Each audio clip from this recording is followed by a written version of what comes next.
Hi everyone. I am not happy that I'm filming this on my MacBook and my lighting sucks, but here's my bedroom and all of my things. So a lot of the footage that me and Rob had recorded for the sociopath video had gotten cut off.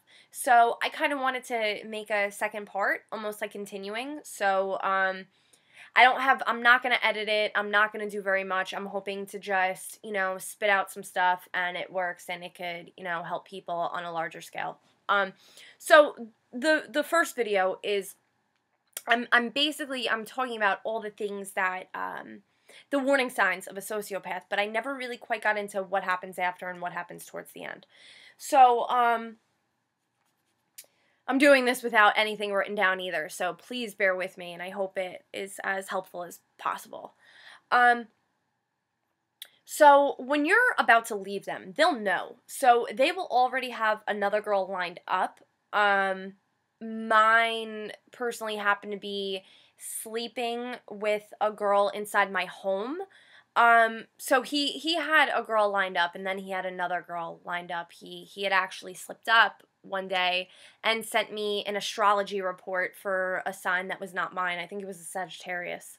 And that was the game he had pulled with me, but at this point I knew that there was something very off about him because I would always feel guilted going out to eat with my friends. I wasn't allowed to have friends if I went out. He would say, oh, well, I'm going to go out and get something to eat with my friend. Oh, it was a girl. Oh, she said you're abusing me and you're a bitch. It's always your fault. It's never their fault. So when they feel you slipping away, they're either going to try to control you harder, but when you strike back at them and you say, the worst thing you could say, and I'm telling you right now, don't ever tell a sociopath that they're a sociopath. I made that mistake. It's like calling an alcoholic and they freak out. I had said sociopath to him, and it was scary. It was scary. I was actually very scared. So I'm gonna cut that right there. So when they start knowing that you're picking up on something and you kind of call them out, they're either gonna try and control you and degrade you more, or they're gonna realize that because you're their source, they're gonna realize they can't feed off of you anymore. And it's basically the sociopath gets off on an empath running dry.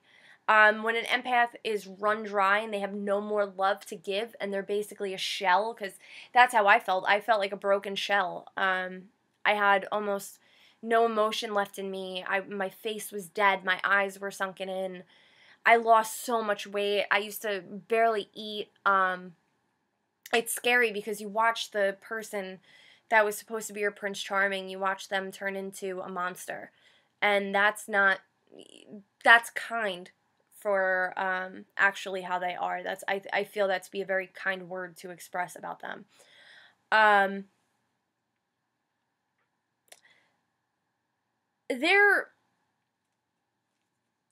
They're probably gonna get more nasty if they feel you leaving. I remember I was going out to go to the store or something, or no, I went out for a little bit. And I came home and all of my clothes were under the bed. And I was like, why are my clothes under the bed? And he was like, oh, I was sweeping, but my hair was still on the floor. So I was like, no, you didn't. What had happened was he would hide my stuff to have other females come over. I've gotten a few emails about that. So shout out to everyone that helped me with that. But that was actually one of the most beautiful healing things that helped me in the process of leaving. I left him. I was scared for my life. I was scared for my own mental health. I got a kidney bladder infection. I went into kidney failure. Asked to be brought to the hospital. He told me no. So I drove home. When I was home in the hospital, he was taking someone else out on a date. So that's what I mean. The supply with me was run dry. I had nothing left to give this person, so he was finding his next victim. And I use the term victim because that's truly what it is. I'd come back for a little bit, and your safest thing when you are leaving an abuser is you need to tell everybody. They put you into such fear that you have no friends, but I'm a very blessed person that I have people that I would not give or trade away for the world. Don't mind my arm, I'm trying to keep my cat out of this. And I told everybody. I was like, listen, it has been abusive. He's been doing this to me. This has been going on. I'm leaving and I'm scared. I also, you know, you're always protecting the sociopath, so it's like a part of you doesn't want to believe it. A part of you is like, no, like, maybe everything's fine, maybe we'll be okay. I remember I had the strength in me and I left the ring on the counter. And then, you know, tricked right back into it. Everything will change, I'll be different, and I couldn't do it. He was going on a trip and I knew that that was my way out. I refused to go. I knew that I had to save myself. And I think that is the most beautiful part about leaving a sociopath. You become your own hero. No one is the hero in your story. You are. And then comes the aftermath of that. It's the, like I said, the suicide threats, the threatening you, the I've never loved someone the way I've ever loved you. Meanwhile, they have a girl lined up that they're getting ready to start dating. They're getting ready. They're doing the gaslighting. They're figuring them out. Because they just don't want to lose that full control. When you leave, it's scary because this person has taken your entire identity. This person has taken every part of the person you thought you were. They've made you feel like a piece of shit. They've made you feel like you don't deserve anybody. Their biggest line is, no one will ever love you the way that I've ever loved you. And you do get to a point as strong as you are, and I am a very strong girl. I was raised with a mother that, she taught me you don't put up with shit for men, but I can't help it, Ma. I was born an empath.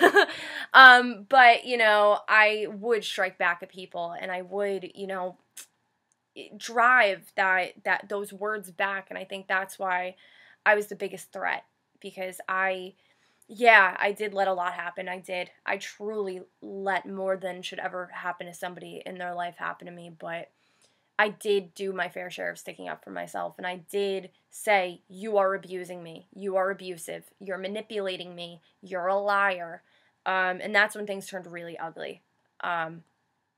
Because I didn't know how to keep my mouth shut, because, the broken person that was inside me, the person that I didn't even know that I knew anymore, she was screaming to come out and talk to somebody, and, I rescued myself, and I came home, and then it was, the only way I could describe it is picture being in an airplane, and you're on this ride, and you think you're going somewhere great, and out of nowhere, the plane fucking crashes.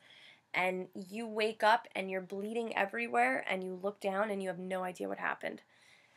That is what it feels like, getting out of a relationship with a sociopath. I remember I would lay on my floor and beg God to take me. Not because I missed him. It wasn't like that. It was that I had no idea who I was. Excuse me, kitty. It was that I felt like I lost my entire life. I didn't know, what does Alex think? What does Alex feel? What does Alex want to eat? What does Alex want to do today? What does Alex want to wear today? What time does she want to wake up? Oh, when does she want to brush her teeth? I had been told what to do. I had a bedtime. Nothing was me. So it was like, I didn't know who I was, and I didn't know who I was without this man. So it almost actually pushed me back into his arms, because I left and he wasn't giving up, and at this point he was already dating somebody. He was dating some chick, and he was not letting me go. At this point, I had gotten in touch with a lot of people that very closely knew him, and because I needed myself validated. I needed to know that his words were lies. I needed to know that I was right, that it was okay, and I was okay. And they did validate it. So what I can say is, when you're leaving them, you're gonna lose. You're gonna lose it, and that's what keeps people so attached to them for so long. Like, when the friends can't understand it. People cannot understand it, because they're like, just leave. You're unhappy. This is happening. Like, you're not in a bad place anymore. All is well now, and there's no way to accurately describe the feeling you feel to somebody. There's no way to accurately describe that feeling. It's unlike anything I've ever experienced in my entire life, and I'm thankful I never will again because I went through it and I know the warning signs. My favorite part about that entire relationship was I used to think it was the worst thing that ever happened to me, and now I look back and I realize that it was the best thing that ever happened to me because I died. I was dead. I was not a person. I didn't know who I was. I had not a single clue in the world who I was, and to me that's dead. You're as good as dead, internally and mentally, and I brought myself back to life. I started, it was baby steps. It was, I would wake up and I would do my hair a different way, or, I picked what time I went to bed, or I started doing activities that I really liked. So one thing upon leaving a sociopath, I went to the batting cages a lot. That was a lot of fun because you get out the aggression and it's just like, boom. Another thing that I feel you need to do when leaving a sociopath, find something different to do with yourself because you need to change that identity. I'm a stickler for my hair. I can't change it. Normally that would be a woman's thing to do, or, get a tattoo. I got multiple tattoos. I got the one for him covered up, but I started wearing lipstick. I was never really somebody that ever would wear lipstick. I was always afraid of what people would think, and then I was like, you know what? And I went to MAC and I saw my friend Amy, and I bought red lipstick and I wore it, and it felt really good because I felt like I was becoming, I was finding myself again. I was finding who Alex was. I was finding me. So I suggest, taking up hobbies and just doing things that you never would normally do, like things for you, things in your heart. Find things that make you so happy, and you start remembering who you are again, because you don't physically die, you're not getting amnesia, but it's basically you're rewriting your life. And I think one of the most beautiful parts of that for women that get out, because there are a lot of women that are still stuck in these, and they are so scared and they have nowhere to turn. They control you financially, they control you mentally, your house, your car, your phone. They tap your phone because they need that control. It's all about control. It is never about love. It is never, and you think that's why they pick empaths and girls that are like that, because they think that you're weak. They think that you need them, and they make you believe you need them to survive, but you don't need them. You don't need anything that they have to offer. I remember I would say, I'll pay for this, and it would be like, oh, who do you think you are? Well, I think I'm independent, and I think I worked really hard to be who I am and to take care of myself. Thank you very much. Hold on, I lost my whole train of thought. This is just real raw Alex you're with right now. I mean, you're always with her, but I think that, it's the fear that keeps you there. You're scared to leave them because you don't know who you're going to be without them. But I promise you, I've done it. I promise you, I know so many girls that have done it and been there. And when you leave, it is the most beautiful, freeing feeling when you get past the shitty part. It lasts a while, and then life after sociopath lingers for a very long time, because you meet people and you don't know to trust them. You don't know if anyone's ever really been your friend. You don't know if anyone has ever really been a person in your life. You think everything's a lie. You think that when someone is telling you a sob story, they're manipulating you. You think that when a guy does a nice gesture, you're like, well, fuck you. You're going to manipulate me and control me. You're basically, it's like PTSD. For a very long time, I still deal with it in certain situations. Like, you try and go on dates with people, and listen, I was over it when I was in it. I fell out of love, and it was picked up on. But it's not that I missed him. It's not that I was scarred from him. It's what was done to me that stuck with me. Not him. I would never give him that much credit. But what he did is what stuck with me. And, you deal with that every day of your life because you are a warrior, and you did take yourself out of something that could have potentially killed you. You know, the statistics are there. It happens. You piss one off enough, you're dead.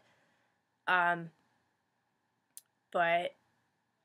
I think that for every woman that struggles in a sociopathic relationship or has come out of it and, you know, you don't know who you are, reinvent yourself. Find who you are. Find that person that's inside you and find that light that is begging to shine again, because it's almost a beautiful thing that it could happen to you, because you come out of it and you appreciate little things so much more, like people that I normally wouldn't go on dates with or, you know, invest my time in. You appreciate the nice guy. It's not, you don't like the games anymore. You're not into the, oh, he's not texting me and blah, blah, blah, blah, blah. You appreciate the nice guy and the guy that's going to call when he says he is and doesn't not text you back and doesn't play any type of games. You really appreciate that. I don't think I became a woman until I saved my own life. And I'll say that for the rest of my life. I do believe I'm a woman now. And I do believe that it was all for higher purpose. I do. I promise you, if you're watching this and you're stuck in it, or, you know, you think that you're never going to be okay again or find someone else, you're gonna. Because it is a higher plan of why it happens. I truly feel that. And I've never been as beautiful as I am. I've never been as strong as I am. I would not have the good personality that I have if it didn't happen. I think, you know, in dying and losing my life, I think I actually saved my own life from that. So I actually give thanks to that situation. And, you know, I think you have to feel very sorry for who comes after you, because you know what is happening and you know what's going on. Because at first you're like, you freak out and you think like, do they actually love this person? Like, maybe they're different. Maybe it was just me, because they want you to think that. But trust me, it's never, no one will ever change a sociopath, because they lack any empathy. They have no sympathy, and they fuel off control and people's energy, and they're basically a human vampire. But you know what pisses them off more? When you get out of it and you're a better person, and you're happier, and you're stronger. That my cat is moving the computer.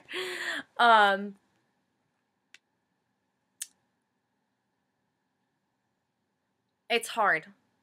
You know, it's a very hard road. There are so many steps and so many challenges, and, you know, a lot of people will stick up for them even after, and just because they can't believe what has become of the person that they loved or thought that they loved, or you don't want to admit it. You don't want to admit what's happening to you. You don't want people to know, and you stick up for them, or you just blame yourself so much and they blame you after. And they'll be like, I did this because you did this. I remember I was like, you fucking cheated on me. And he was like, I cheated on you. I didn't cheat on you. I go, yo, I got screenshots of it. And he's like, well, I did it because you made me do it. No. I was probably sitting at home doing nothing with my life. So, you know, don't let them blame you. Don't let them make you think that you're doing something wrong, that you're the one who caused it, because they will do such a good job of drilling it in your head that you're the cause of it, and you're the reason why things have happened. And I promise you it's not true. You didn't cause what happened to you. And that's, again, the beautiful part about saving yourself after. I hope this was informative. Again, I'm sorry that it's not filmed really great. You know, I just wanted to impulsively do this because it was kind of like a part one, and then it's like, yeah, well, where's part two? So thank you for watching. Thank you for supporting me. Thank you for, you know, believing in me and the things I say in my crazy little life. So I hope you have the best day. Bye.